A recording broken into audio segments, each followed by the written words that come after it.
Alright, so I had two things on my mind earlier. I made a video on one of them.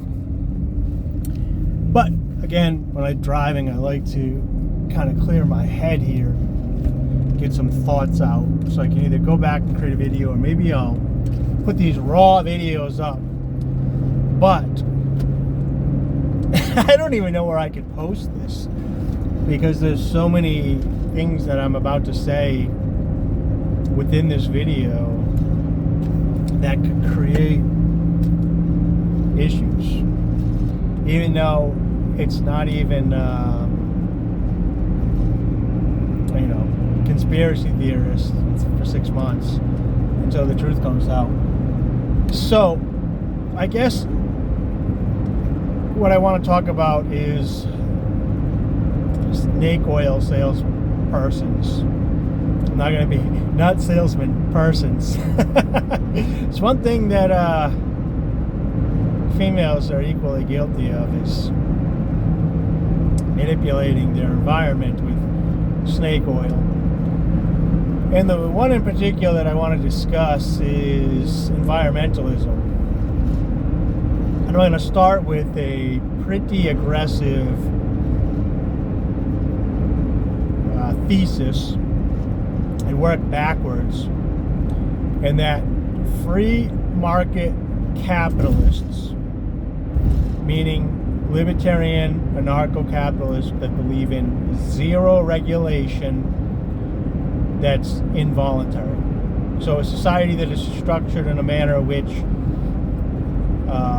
regulations are organic and socially driven, but not enforced via violence, but yet via competition and individual choice of resource transfer, so that value is not transferred to individuals that are not meeting the needs of their community, whether that be a small community of 2 individuals or a large community of 8 billion individuals, and everything in between.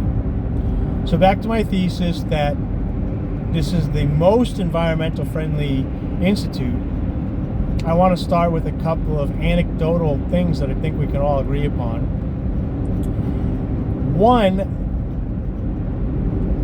where should I start? Let's start with not such a touchy subject. Let's start with the Federal Reserve spending and the printing of money. The government prints money and is in debt, trillions of dollars in debt. And individuals who believe in this wealth distribution, top down from the state, trickle down wealth distribution, are printing money and have been printing money as a collective, and do not see any repercussions, meaning a king or a monarch, if they destroy a kingdom, then when they give that kingdom to their sons, they've given a destroyed kingdom to their sons.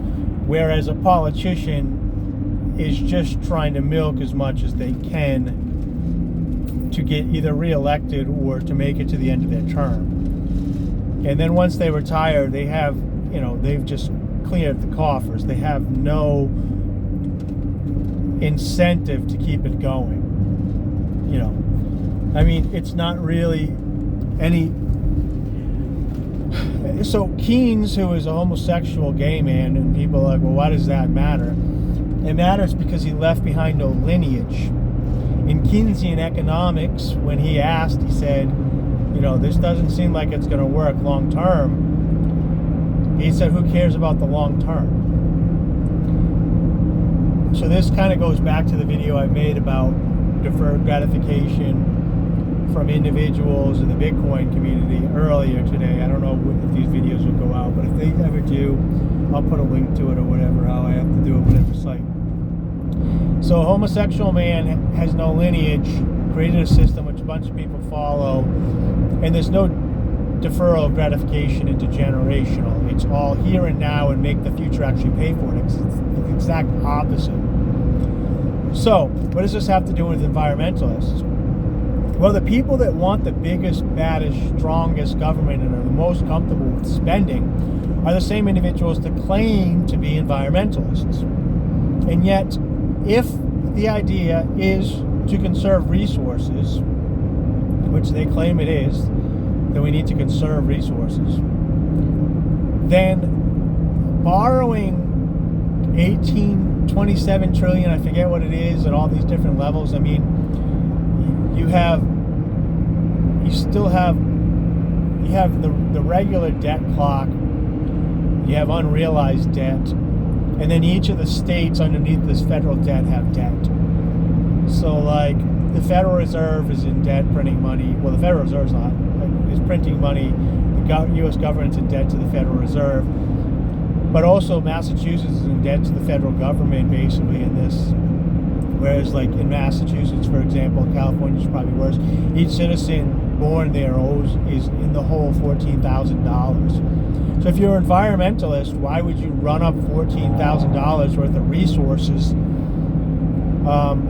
in the future? So you're in the hole you've spent, you've destroyed, you have not conserved resources to the extent of $14,000. It might be higher than that now. But on the government scale, these people that want to spend more, they've exploited resources into the trillions. So if those resources were never borrowed against, think about the resources that we would still have for the environment.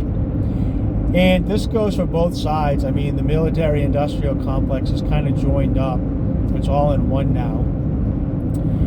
Now, on top of that, I want to go and talk about, this is the touchy subject, let's just take a recent thing that we all dealt with over the past 2 years, which was SARS-CoV-2. Now, I've been following this for quite some time. It originally came onto my radar in around October 2019. I read an article that the U.S. military had, against China's, China didn't accept this, they just did. The U.S. military entered the Wuhan lab unannounced to do a spot check that was unknown. So basically, the lab had not been keeping up their half of what they were supposed to be doing. I don't know if protocol-wise or whatever. But the U.S. military went in. They left. This was right before October or early October. So I was following that. Then, when SARS-CoV-2 was in the environment, I was like, uh-oh, here we go. So did the U.S. military go in there and steal or get into an issue and release a bioweapon? Because if you know the biology of how germ transfer and RNA viruses and stuff mutate, there was a SARS-CoV-1 which was most likely built in a lab because the plausibility, the possibility of these RNA key strands jumping species is extremely high.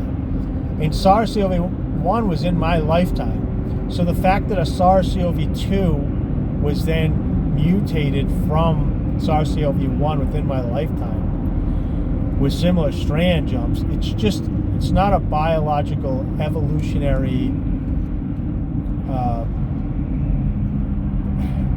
it's plausible, it's possible, but it's so rare that I have a really hard time believing it. This is why so many people thought that this was created in a lab. So now,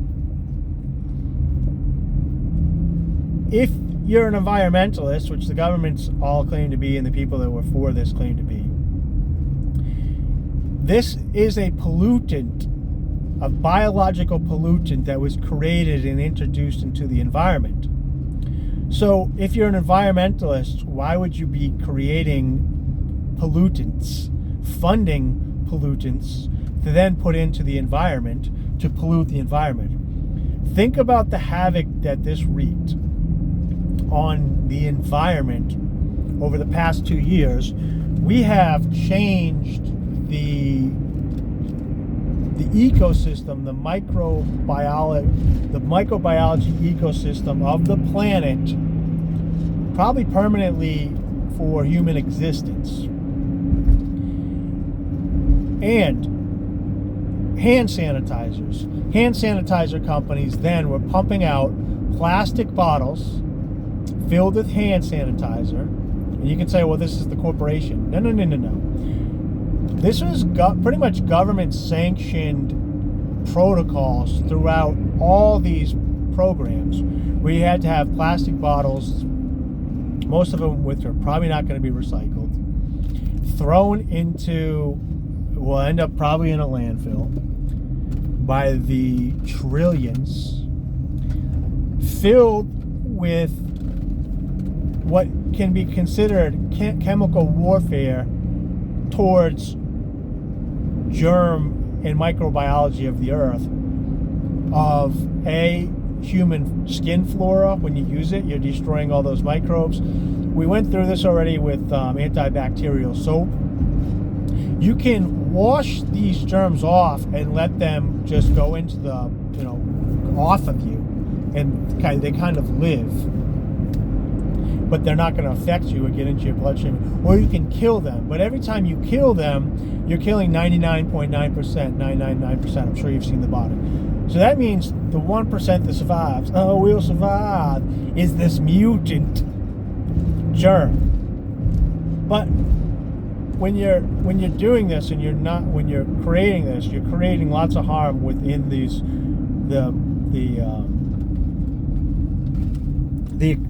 ecosystem, the micro ecosystem that we can't see. Now, does it sound like an environmentalist to create a pollutant in labs there's only one reason to create this stuff? It's that it's going to become a pollutant. Then to pretty much mandate the killing of other germs that destroys environmental microbes, which are animals and living organisms, on top of COVID. So they're just killing everything. It would just be like, if there was a rabid raccoon, or a couple of rabid raccoons in a forest, and you just torched the whole forest every time you might have saw one, or just in case there was one in there. So basically you're just torching all the good and bad microbes and germs and viruses or whatever, killing them all at once, and so the strong survive and they mutate, they evolve, they want to survive. And they want to survive is kind of a weird way to say it, because yes, I understand that RNA falls into these viruses fall into a strange category of life form, but you get the gist. Then you have all these bottles. Okay, so let's forget that. Now, all these surgical gloves, all these surgical masks, billions and billions and billions and billions and billions of surgical masks and gloves. I see them on the streets still. And I'm in a state where we had a lot of freedom, and there's still people wearing them, but not a ton. And I was seeing them on the streets. So I can't imagine in a place like China, India, Boston, California, how many rubber gloves, plastic instruments, not just that, the trucks that are driving them around, the boxes that they came in, the resources that were moved away from other places to build these, and misallocated resources again to create masks, gloves, kill germs, plastic bottles. And you're starting to see how these people do not give one crap about the environment. These are not environmentalists, all right? They're picking and choosing what they want to see, what they want to do, all right? So now we're creating a pollutant and putting it into the environment. We're now torching good and bad flora on your skin and all over the place, germs, just disinfecting everything to the utmost. So, uncontrolled fires, just burning waste everything. We're filling the landfill with all this stuff. Then we're driving all this extra material everywhere, all over the place. Then you lock everybody in their houses. Okay, so maybe you gain some emissions back, carbon, from people not driving and damaging the roads and stuff. So maybe you save some resources for forcing them in their houses that way. But then you print money and you send it to their house.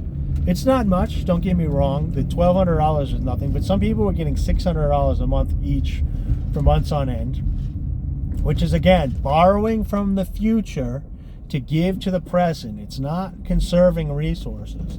And then that debt has interest on it. So the interest is borrowing resources from the future again. So as this continues on, and you still see people wearing masks, disposable masks, and they're throwing them away, and disposable gloves, and pushing this stuff, you now have a vaccine. So they build these fake vaccines that now they're realizing they weren't issued. They push them out. Oh, I didn't even mention about all the rapid tests that are going into the landfill. All these vaccine packs that are going to the landfill. All these needles that are going in. These excess needles for this vaccine that was mandated. All this stuff over and over again. Every 6 months, go back in and get plugged. Needles in the landfill.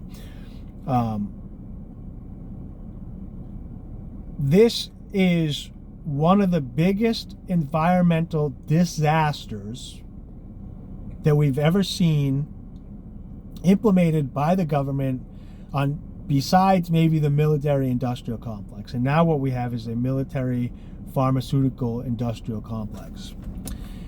As we continue with this and people are on medications, I won't get into the farming of metals for these phones and these electric batteries and these cars and all this stuff. But now that I've kind of painted a picture for you, I want to just give you an idea of a solution that would happen. And this seems extremely scary to individuals that have difficulty negotiating with people in their environment. So if you do not have the skills to be liked within your community, or if you don't have the skills to add enough value to the community that the value that you get in return allows you to survive, this is going to seem very scary and emotionally dangerous to you. And this is why people are so viscerally triggered by this. They either, one, have fear that they couldn't do it on their own, which there's a lot of propaganda out there and fear-mongering to convince people that they can't do it on their own. Or two, because you have intergenerational individuals that are dependent, gene sets that normally wouldn't be able to replicate because they do or have or lack the skills to survive in a particular environment have been subsidized. Hence, actually, and this is really unfortunate and dishonest and evil, if you ask me, we've created gene sets that cannot survive outside this dependent system. So, it's going to also be triggered to them, which is a very rational triggering, because this actually would be gene death to them. So you have to recognize this. You don't have to do anything. I would recommend that you take a look and you start to be a little bit empathetic to these bloodlines of individuals that are so dependent, multi-generational, on these state and government projects. Because for them, it really is death. That's why they get that fear, because they know it. Now, some of them would be able to pivot, but some of them wouldn't. And I'm not saying that they should be thrown into the woods or put on an iceberg and let out to sea to die, but they're not going to replicate. And when you men get this every time they go to talk to a woman, and that fear of rejection that makes them uncomfortable and nervous and scared to approach is a triggering of your brain to say, if you don't succeed in getting this mate, your genes will die. So that anxiety and that stress is natural. Women, on the other hand, don't see this until they get closer to the wall, and they've been giving away their youth and stuff, and by the age of 30 they've lost 90% of their eggs. Then they start feeling that anxiety, and a lot of them feel it during their life, which is why they're probably on medication. Is biologically they know their clock is ticking and they should be looking for a husband, but they've been propagandized to spend those years. I mean, you can be a lawyer at any time during your life, but they tell you to do it in your 20s. But after that, you can't have babies safely. So it's like, have your baby safely in a family and raise them and they grow, and then go do your lawyer stuff too. But anyways, so this fear is natural within people of gene death. So it's the lineage part. It's the genes telling you you're supposed to replicate, and if you haven't, to be stressed. I 100% for me believe this is why young men are extremely full of anxiety now. Women are. Definitely why gays and transgender individuals have so much anxiety in females these days. But I digress. So what I'm saying is, have some empathy if you've been in those situations, sympathy if you haven't, for these individuals, because they're recognizing, when you bring up these type of societies that I'm about to mention, that it probably does mean lineage gene death for them in the future. So the solution is a voluntary setup between individuals where resources are directed towards where they need to be directed based on the value that individuals give to the fellow people within their lives, and coerced only through localized or individual one-on-one coercion. I think coercion may be the wrong word, but everybody's kind of living in a natural state of fear of death. So some of us have bigger security blankets than others, but like capitalism at its purest form is caloric intake versus caloric burn. So when you have a capital, which is calories, food intake, you're trying to have extra calories so that when you burn them, if you take in less, if you burn more calories than you take in and you become a caloric deficit, you'll keep wilting away till you starve and die. So capitalism is not a man-made system. It's a God-made system, a universal system. Mass cannot be, this is a scientific thing. Communism, on the other hand, is trying to take those calories and disperse them and saying, well, that's a dangerous system. God is evil, or the universe is evil, in a sense that I'll die if I don't eat. And if you know how to make extra calories, why don't you just give them to me? But then what's happening is you're basically enslaving individuals if you force them to do it. Now, voluntary charity and whatnot is a whole different story. So if we think of capitalism as the capital originally is your caloric intake, you have apples, you eat those apples, but in order to go get more apples, you need to get those apples while you're still getting energy from the apples that you have. If you wait too long and you're in a caloric deficit, then you don't have enough capital to reinvest in the exploration of getting more apples. And as this grows, you get to build on top of it and top of it. So if you're really good at storing capital from calories and you get to a point where you're like, okay, I have plenty of food. I have food for as long as I need. I have excess stuff. How do I get the food quicker? Oh, in order to get the food quicker, I can get a car, or I can get shoes, or I can get a bicycle. And now you're getting it quicker and quicker and quicker.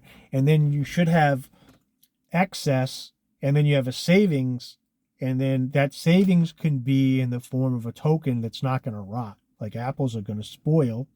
So it's a bad way to store that value. So if you can store that value in another way via a precious metal or some sort of currency, something that has value to another individual or perceived value, then you can trade that for more calories when you need it. That's basically the simplest form of capitalism that I can explain. The capital is calories, and you want to invest those calories into producing more capital in the hopes that in the end, the capital that you spent produces more, because if it doesn't, you then perish, you starve to death. And you don't have to do this alone in a vacuum. You can do this with family and friends, because in community. So voluntarily, we could still end up in a situation where we have something very similar to where we currently live today. Meaning that a lot of times people use government and the state interchangeably, but governance, the voluntary, in a voluntary exchange, meaning you need help, you need governance, you could still put together like a, if somebody knows real estate better than you, then you want to have a governance of a home association board that can make the real estate decisions for you, so you don't have to. And there could still be a voluntary governance instead of a government, which pretty much implies that there's a state, and the state being the force, whether that force be armed individuals in blue costumes with shiny badges showing up to force you into their rules, or it's people in camouflage driving around, or it's some kid on a computer shooting drones. Once the interaction is no longer consensual, you find yourself in a situation like we find ourselves today, where people are now, if you are an environmentalist and you don't want your resources being thing and you want to conserve, especially like all these hippies and all these people that I see that are on the left, you should be disgusted by the government spending, because they're really destroying your environment on you. I would really ask you to sit with yourself for a second and see what you're most in alignment with. Walter Williams, who's a really great economist in my opinion, I really enjoy his work. He had made a video that always sticks with me and explains it pretty simply about the morality of capitalism, which, why does it have a negative propagandized name even in school systems? Well, of course it does, because it's natural order. So if you're trying to be the chosen ones who are now in charge of everything, you don't want people to be beholden to the natural order of things, because you're creating an unnatural order. But anyways, Walter Williams talks about an individual goes to the grocery store and he says, I'd like to get a 6-pack of beer and a steak. And then the person at the grocery store, the butcher, says, okay, I have grown this cattle and I have the meat, and I bought these beers from somebody who grew the barley and the hops and fermented them and took the time, and they did this for their fellow human. What have you done for your fellow human that I should share this with you? and they say, well, I mowed my neighbor's lawn. And they say, okay, that's great. Prove to me. And then the proof is a piece of currency, whether it be gold, whether it be a Bitcoin Cash. It's some sort of valuable currency that is a marker that says, yes, this is a marker. Somebody gave this to me, and they gave this to me in exchange for value I provided to them. And I'm going to give it to you in exchange for the value you're providing to me. And we are providing value for one another in our community, which with the internet and everything now today, it could be the person that lives right next door to you that you knock, or it could be somebody on the other side of the planet that has value that they want to give you that you can, I'm giving you digital value right now. I hope you see that. And in return, you could give me digital value if you felt like it was enough value that it's making a difference in your life.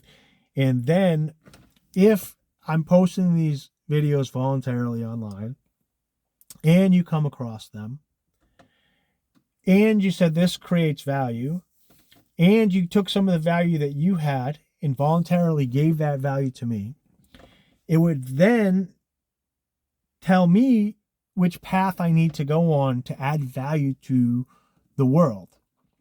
If I create these and you don't feel like they're valuable, and therefore you in the community do not give me enough value in order to survive and meet my caloric needs, it then signals to me that my skill set is better pointed in another direction. And that direction would fit me better and help society more. So when you subsidize an individual to be in a certain field where they're creating value, that means that individual is not actually creating the value that's needed by the individuals around him. Hence, a waste of resources. And when there's a problem, when resources are being misallocated and they're hurting the environment because resources that should be conserved are being wasted, you want that change to be redirected into the right direction as soon as possible in order to conserve as many of those resources as possible. And you can't do that with strong gun enforced top-down government state structures, meaning as soon as we find something is wrong and it doesn't serve us as individuals, we need to be able to pivot. And then anybody that starts seeing you pivot can then make a new decision to pivot. And we all start pivoting in the right direction, morally, financially, and value-wise towards our community. And when we make that pivot, you shouldn't run into an individual using violence to stop you from heading in that new direction. If the new direction is wrong, the natural order will then redirect you via lack of value. And this can be done not only calorically for, just raw numbers one-on-one, but this can also be done socially, if you're heading the wrong direction socially, morally, financially, physically, all these places. So if you're getting sick a lot, you want to redirect. If you're gaining weight and your knees are starting to hurt, you want to redirect. If you're not meeting your caloric needs, you're not meeting your goals, you're not being able to stay in a relationship because you want to redirect, and you want to do that immediately. You don't want to be forced into that situation. It must be a voluntary arrangement between the individuals involved in that arrangement. And again, like I said, this is my thesis that I'm going to start and I'm going to end with right here. The most environmentally concerned group of individuals, even if it isn't a stated part of the ideology or the principles, is free market capitalists, because as soon as resources are being misallocated, they want a structure in which they can immediately be reallocated in the right direction. So as few as resources, we're always going to waste resources, but the fewest possible can be wasted. And when you put up roadblocks, regulations, or people start forcing it in a particular direction, that's when you get 18, 17 trillion, billions of dollars, trillions of dollars worth of resources that are being used now from the future. Misallocated resources to the tone of every time you see a red number with a red negative sign and you see that, think this was misallocated resources to the tones of it was borrowed and misdirected. And that's how I want you to start seeing the government, debt, finances. You're borrowing resources. Now, having said that, if you can properly borrow the resources so that in the future it creates more value, then there is a sign. But with that, it means another individual who made good decisions, enough good decisions to have those stored resources, can then talk to you as an individual or a group of individuals and say, okay, we've made good enough decisions in the past that we have excess resources gathered up. We're willing to let you borrow those resources. In return, when you pay back those resources to us, we want an extra percentage of some more resources, which would be interest. And why this is important, rather than printing money to do all this stuff, is because the individuals making the decisions on who gets the resources are based on individuals that know how to collect more resources. But not only that, they've allocated their prior time and resources in caloric intake so precisely that they have wasted almost nothing and in fact created excess. And when they create this excess, which we call profit, it means that they took resources, they used those resources in a particular manner that was so efficient and so valuable to society that society was then voluntarily, with consent, in a consensual manner, without coercion or force, willing to pay extra for the value added to the original resources, creating what is profit. And profit gets a negative connotation, but profit is simply the market telling you that you have done good. Thank you. You have added value. It's not the goal. Profit is not the goal. It's the byproduct of making good resource allocation in your everyday life. And, as Walter Williams would say, the most moral of, because in this particular situation, you have to work with your fellow individuals to add value to the community, whether that's on the individual, the global level, or somewhere in between. So let's just close this up because I'm going on 40 minutes and I'm sitting in my car in the dark. But the past couple of years should have showed you a lot of stuff. It should have opened your eyes. It should have made you realize that people are digging their heels in. They're on teams. These words that have very specific and precise meanings are being clouded. They're adding a lot of emotional context to them, meaning when you hear a particular word, sayings and stuff, it's getting a visceral reaction. I want people on the left that hear me and understand me that this comes from a place of loving the environment, loving my planet, the people involved in it, and animals and stuff. I mean, I've been vegan since 2015. I want to try to preserve as much life as possible, whether that's human, biological, microbial, plants, bacteria, molds. I think all life is beautiful. Whether it's that, or if you're on the left, I want you to just think about this for a second and you dig in your team. If you're on the right, I want you to have empathy for some of the individuals that are been caught up generational, that are in a situation where it's not about pulling your bootstraps up. It's about evolving in a manner that there isn't the skill sets to do certain things. And it might take them a couple generations in the other direction to regain these skill sets. So there's a visceral, natural, rational reaction to hearing this stuff that is frightening, because it's like telling throwing a domesticated animal back into the woods and saying be a wolf. It's difficult. And if we can meet somewhere in the middle, start discussing these ideas, and realize that we're all being lied to from these collective groups, we can start rebuilding on the individual level.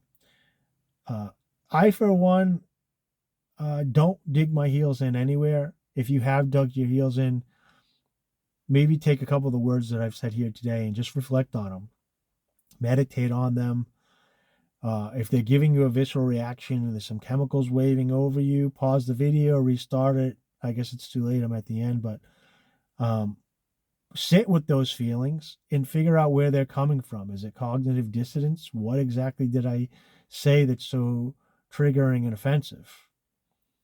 And that might be a good starting point for some healing for you to figure out. Because for me, anything that people say to me, it doesn't provoke a reaction from me, because I'm very confident and secure in my principles and my foundations that root me in reality. So, all right, that's enough long-winded stuff out of me sitting here in the dark.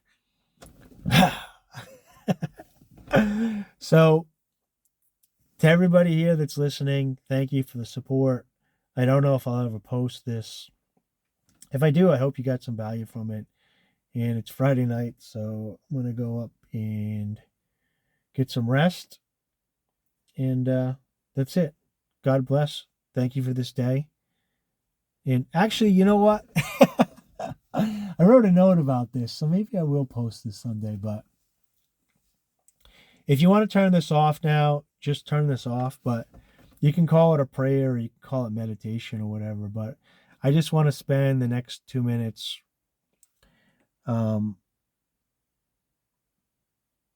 bringing this all together now, because this is a pretty long discussion. But thank you for today. It was a wonderful day. I woke up, which was wonderful. And when I go to bed, I'm going to say thank you for this day. And there's a lot of negativity in the world that we can focus on, but there's also a lot of positivity in the world that we can focus on. And if you're hearing my words right now, try to be more understanding, try to be more tolerant, try to be more open to things you don't understand, because I am very thankful and grateful for today. When I wake up tomorrow, I will be thankful and grateful for that day. And it really is a beautiful world. There's a lot of people trying to tear stuff down and make the world disgusting and gross and grotesque. But if you look, there's plenty of beauty left. And I want you to start seeing that beauty in yourself, in your surroundings.